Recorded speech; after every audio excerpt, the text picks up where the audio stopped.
PSC Malayalam ചാനലിലേക്ക് എല്ലാവർക്കും സ്വാഗതം.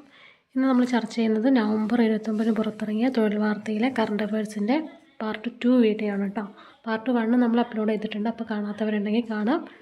നമുക്ക് പോയിന്റിലേക്ക് കിടക്കാം. അപ്പോൾ കഴിഞ്ഞ വീഡിയോയിൽ നമ്മൾ പറഞ്ഞത് മഹാത്മാഗാന്ധിയുടെ എൻ്റെ സത്യാന്വേഷണ പരീക്ഷണങ്ങൾ എന്ന ആത്മകഥയ്ക്ക് 2025 എത്ര വർഷം തികയുന്നു എന്നായിരുന്നു. 100 വർഷം. അതിനോട് ബന്ധപ്പെട്ട പോയിന്റുകളാണ് ഇന്ന് നമ്മൾ വായിക്കുന്നത് കേട്ടോ. 1925 നവംബർ 25 ഗുജറാത്തി ഭാഷയിൽ രചിച്ച ആത്മകഥ നവജീവനിൽ പ്രസിദ്ധീകരിച്ചു തുടങ്ങിയത്. അപ്പോൾ 1925 നവംബർ 25 പ്രസിദ്ധീകരിച്ചത്.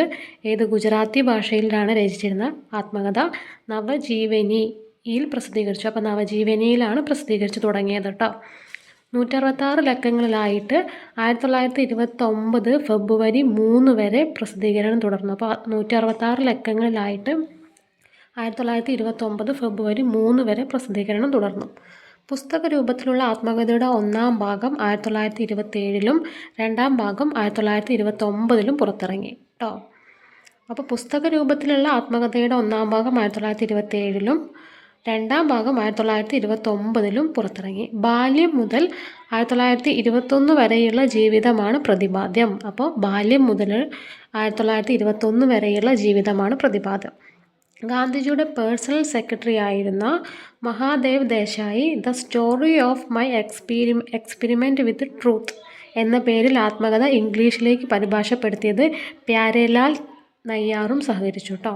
അപ്പോൾ ഗാന്ധിജിയുടെ പേഴ്സണൽ സെക്രട്ടറി ആയിരുന്ന മഹാദേവ് ദേശായിയാണ് the story of my experiments with truth എന്ന പേരിൽ ആത്മകഥ ഇംഗ്ലീഷിലേക്ക് പരിഭാഷപ്പെടുത്തിയത്. പ്യാരിലാൽ നയ്യാറും ഇതിന് സഹകരിച്ചിട്ടുണ്ട്. ഇംഗ്ലീഷിലും മറ്റ് ഇന്ത്യൻ ഭാഷകളിലുമായി പുസ്തകത്തിൻ്റെ 61 ലക്ഷം കോപ്പികൾ വിറ്റുപോയി കേട്ടോ. അപ്പോൾ ഇംഗ്ലീഷിലും മറ്റ് ഇന്ത്യൻ ഭാഷകളിലുമായിട്ട് പുസ്തകത്തിൻ്റെ 61 കോപ്പികൾ വിറ്റുപോയി.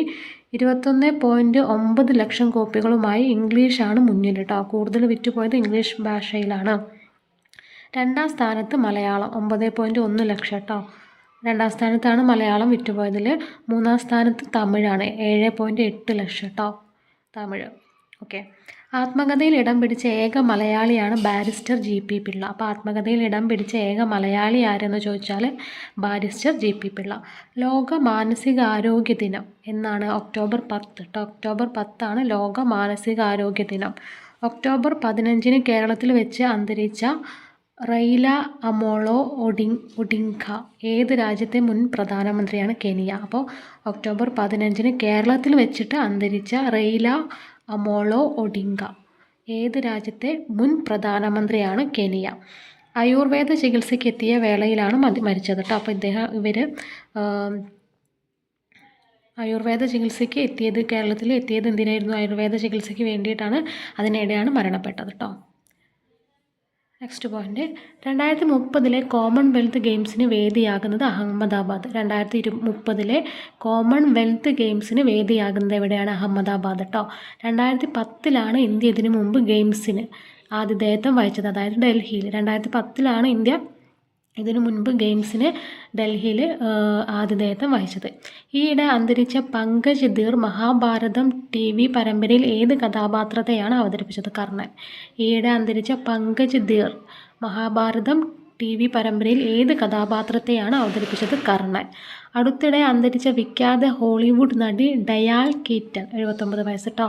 അടുത്തിടെ അന്തരിച്ച വിഖ്യാത ഹോളിവുഡ് നടി ഡയാൻ കീറ്റൺ, അതാണ് നമ്മളിവിടെ പിക്ചർ കണ്ടത് കേട്ടോ. Diane Keaton. ഗോഡ് ഫാദർ പരമ്പരയിലെ K. ആഡംസിനെ അവിസ്മരണീയമാക്കിയ കീറ്റൻ വുഡി അലൻ സംവിധാനം ചെയ്ത ആനി ഹോൾ എന്ന സിനിമയിലൂടെ മികച്ച നടിക്കുള്ള ഓസ്കാർ നേടിയിട്ടുണ്ട് ഇദ്ദേഹം കേട്ടോ. അപ്പം ഗോഡ് ഫാദർ പരമ്പരയിലെ K.